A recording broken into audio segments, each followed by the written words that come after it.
बिस्मिल्लाहिर्रहमानिर्रहीम। रूहानी वज़ाइफ के मुअज़्ज़ज़ नाज़रीन को अस्सलामु अलैकुम।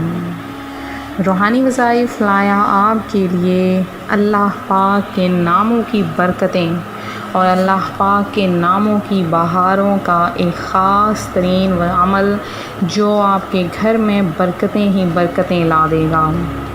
जब बंदा खाने के लिए दस्तरख़्वान पर बैठता है और दस्तरख़्वान पर दूसरों के आगे से उठाकर खाता है, उस घर में कभी भी बरकत नहीं आती है।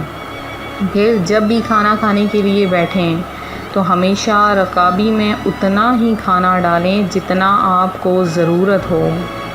ये चीज़ें, ये बुनियादी बातें हम पढ़ते तो ज़रूर हैं, सुनते भी ज़रूर हैं, लेकिन हमने कभी इन चीज़ों पर अमल नहीं किया। अगर हम इन चीज़ों पर अमल करना शुरू कर दें तो हमारे घर में बरकतें ही बरकतें हों। इसके अलावा आप चाहते हैं कि आपके पैसों में बरकत हो, आपके रिज़्क़ में बरकत हो, आपके माल जान में बरकत हो, तो उसके लिए एक छोटा सा काम आपने ये करना है कि आपने जब भी खाना खाने के लिए बैठना है तो दस्तरख़्वान बिछा लेना है। फिर दस्तरख़्वान पर जितने भी रोटी के ज़र्रात गिरेंगे उन सब ज़र्रात को उठाकर खा लेना है। मैं ये नहीं कहती कि नीचे पड़े हुए ज़र्रात को खाएं, बल्कि जो दस्तरख़्वान पर रोटी के ज़र्रात गिरते हैं उन छोटे छोटे ज़र्रात को उठाकर खा लें। इससे क्या होगा कि आपके माल में बरकत होगी, आपके रिज़्क़ में बरकत होगी। उसके अलावा अगर खाने की प्लेट में सालन वग़ैरह डाला जाए और फिर उसको वैसे ही छोड़ दिया जाए तो उससे बेबरकती आती है, बर्तन बद्दुआएं देता है। इसलिए बर्तनों को साफ़ कर लेना चाहिए और उतना खाना चाहिए, उतना खाना डालना चाहिए जितना कि आपको ज़रूरत हो। ज़रूरत से ज़्यादा खाना डालना और फिर खाना खाने से पहले बिस्मिल्लाह शरीफ न पढ़ना खाने में बेबरकती लाता है, घर में बेबरकती लाता है, रिज़्क़ में बेबरकती लाता है। जब भी खाना खाने के लिए बैठें हमेशा बड़ों का इंतज़ार करें और जब बड़े खाना शुरू करें उसके बाद खाना शुरू करें। सबसे पहले अगर वालिदैन आपके पास बैठे हैं तो एहतरामन उनसे खाना शुरू करवाएं कि इससे भी खाने में बरकत पैदा होती है, माल में बरकत पैदा होती है। आप चाहते हैं कि आपको एक ऐसा अमल, ऐसा वजीफ़ा बताया जाए कि जिसके करने से आपके माल में, आपके रिज़्क़ में बरकत हो, कभी भी मोहताजी और गरीबी ना आए, बल्कि रिज़्क़ में इजाफ़ा हो, रिज़्क़ पानी की तरह बरसे। तो उसके लिए बहुत ही छोटा सा अमल है कि आपने खाना खाने से पहले बिस्मिल्लाह शरीफ को ज़रूर पढ़ना है। फिर बाज़ लोग जब खाना खाने बैठते हैं तो इसलिए कि हमें कोई तंग ना करे बच्चों को ख़ुद से दूर भगाते हैं। तो ऐसा हरगिज़ नहीं करना। अगर कोई बच्चा है तो उसे अपने साथ बिठा लें, और अगर कोई मोहल्ले का बच्चा है, गरीब है, नादार है, यतीम है, तो उसे ज़रूर हर खाने में अपने साथ बिठाएं। उससे ये होगा कि अल्लाह पाक भी आप पर रहम फरमाएगा और आपके रिज़्क़ में बरकत, आपके माल जान औलाद हर चीज़ में बरकत अता फरमाएगा। फिर मेरी वो बहनें जो ये चाहती हैं कि अल्लाह पाक उन्हें औलाद की नेमत मुयस्सर कर दे, औलाद की नेमत अता कर दे, तो वो ये छोटा सा अमल करें कि रोज़ाना या हफ्ते में एक बार किसी भी यतीम को घर में दावत पर बुलाएं और उसे खाना खिलाएं। ये नहीं कि यतीम बहुत अमीर तरीन हो, बल्कि यतीम कोई भी हो सकता है, बच्चा होना चाहिए।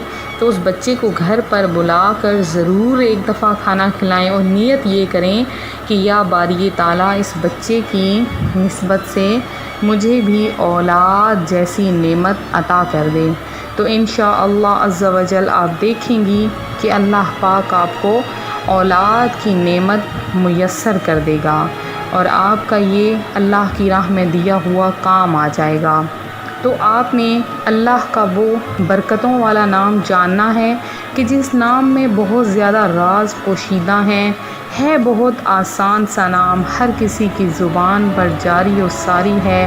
تو وہ نام میں آپ کو آج بتاؤں گی۔ ان ناموں کو آپ نے جب پڑھنا ہے تو اللہ پاک کی بہاریں آنا شروع ہو جائیں گی۔ بہت آسان سا عمل ہے۔ اگر ابھی آپ نے دسترخوان بچھا لیا ہے، کھانا کھانے بیٹھ گئے ہیں، تو ابھی سے ہی اس عمل کو کر لیں، انشاءاللہ عز و جل روزگار آنے شروع ہو جائیں گے، رزق میں برکتیں آنا شروع ہو جائیں گی، مال و دولت اکٹھا ہونا شروع ہو جائے گا، تمام بیماریاں محتاجیاں ختم ہو جائیں گی۔ اور جو اس عمل کو کر لیتا ہے، جو ارد گرد کے جتنے بھی محلے والے ہیں، گھر والے ہیں، جتنے بھی رشتہ دار ہیں، ان سب کے مال رزق میں بھی برکتیں آنا شروع ہو جاتی ہیں، صرف اور صرف ایک آپ کے کرنے سے، ایک آپ لوگوں کے وسیلے سے، کیونکہ اس کی بہاریں ہی بہت زیادہ ہیں۔ تو میرے بھائی ہوں یا میری بہنیں ہوں، جیسے ہی دسترخوان پر بیٹھیں، کھانا بچ جائے، کھانا رکھ دیا جائے، اس کے بعد آپ نے اس چھوٹے سے عمل کو کرنا ہے کہ ایک بار آپ نے سورہ قریش پڑھنی ہے۔ بالکل چھوٹی سی صورت ہے، 30ویں پارے کی آخر میں یہ صورت ہے۔ سورہ قریش آپ نے ایک دفعہ پڑھنی ہے، اور اس کے بعد آپ نے اللہ کے دو نام آپ نے صرف 300 بار پڑھنے ہیں۔ تھوڑا سا انتظار کر لیجئے، فوری کھانے کو مت چپٹیے، بلکہ آپ یہ عمل کر لیں۔ 2 نام اللہ کے آپ نے پڑھنے ہیں۔ وہ 2 نام کون سے ہیں جو آپ نے پڑھنے ہیں؟ آپ نے 300 بار یا کریم یا عظیم، یا کریم یا عظیم، یا کریم یا عظیم، یہ آپ نے اللہ پاک کے 2 نام پڑھنے ہیں، اور لگاتار ان کا ورد کرنا ہے۔ کوئی بھی ایک شخص اس کو پڑھ سکتا ہے، اور پڑھنے کے بعد آپ نے جس میں بہت زیادہ کھانا پڑا ہوتا ہے اس پر دم کر دیں، اور سارے گھر والے مل کر اس برتن میں سے کھا لیں۔ اللہ پاک مزید برکتیں عطا فرمائے گا، اللہ پاک مزید رحمتیں عطا فرمائے گا، اللہ پاک آپ سب کی جھولیاں اپنی مرادوں اور رحمتوں سے بھر دے گا۔ بس اس کے در پر جو بھی ہاتھ پھیلاتا ہے وہ کبھی بھی خالی لوٹایا نہیں جاتا۔ یہ تھا میرا آج کا عمل، میرا آج کا وظیفہ۔ میرے وہ بہن بھائی جنہوں نے خصوصی طور پر کمنٹس کر کے اپنا نام لکھا اور ساتھ میں درود پاک پیش کیا، اللہ پاک آپ سب کی تمام حاجتیں مرادیں پوری کرے۔ اللہ پاک آپ کو اپنی جناب سے بے شمار رزق عطا فرمائے۔ اسی طرح سے درود پاک بھیجتے رہیں، دعاؤں میں شامل ہوتے رہیں۔ تو ملتے ہیں اپنے اگلے وظیفے کے ساتھ۔ اپنی دعاؤں میں یاد رکھیے گا، ساتھ اپنا ڈھیر سارا خیال رکھیے گا۔ فی امان اللہ۔